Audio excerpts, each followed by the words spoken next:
কিছু দল আমাদের দেশে তৈরি হয়েছে, এই দলের নাম জীবনেও শুনি নাই কোনোদিন আগে।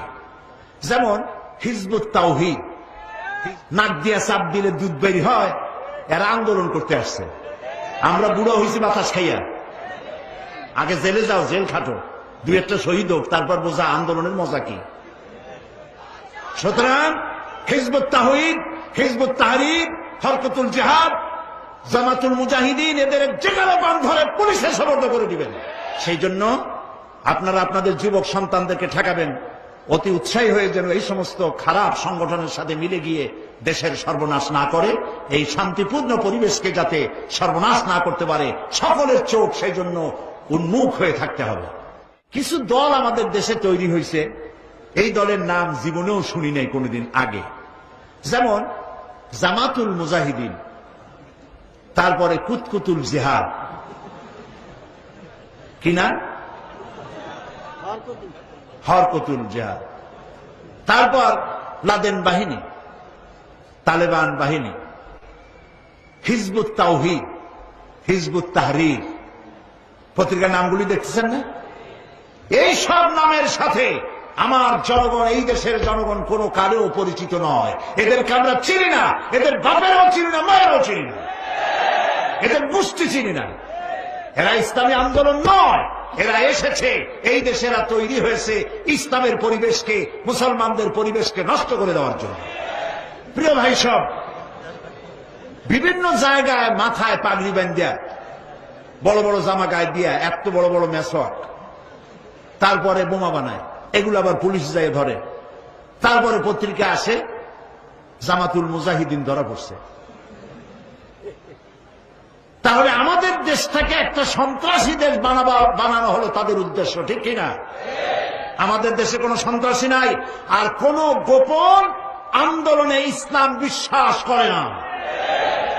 সরকার প্রধান এর পক্ষ থেকে কোনো অর্ডার আসার আগ পর্যন্ত জিহাদের প্রস্তুতি নেওয়া জায়েজ নাই।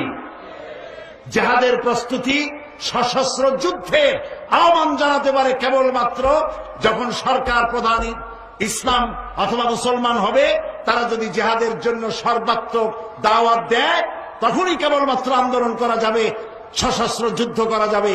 এর আগে বোমা বানাইয়া, পিস্তল বানাইয়া ইচ্ছামতো মানুষ খুন করা, এগুলি করে ইসলামের কোনো লাভ নাই, বরং ইসলামের ক্ষতি হবে।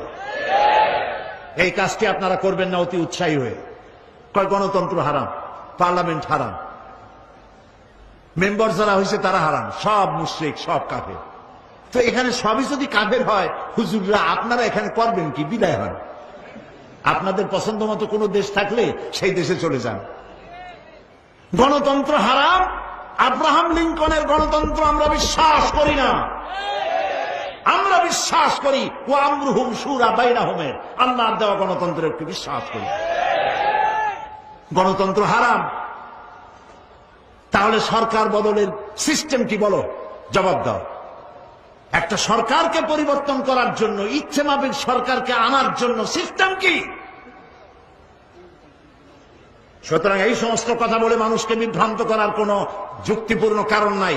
লিফলেট ছড়ানো বন্ধ করো। গণতন্ত্র হারাম বলে মানুষকে বিভ্রান্ত করো না।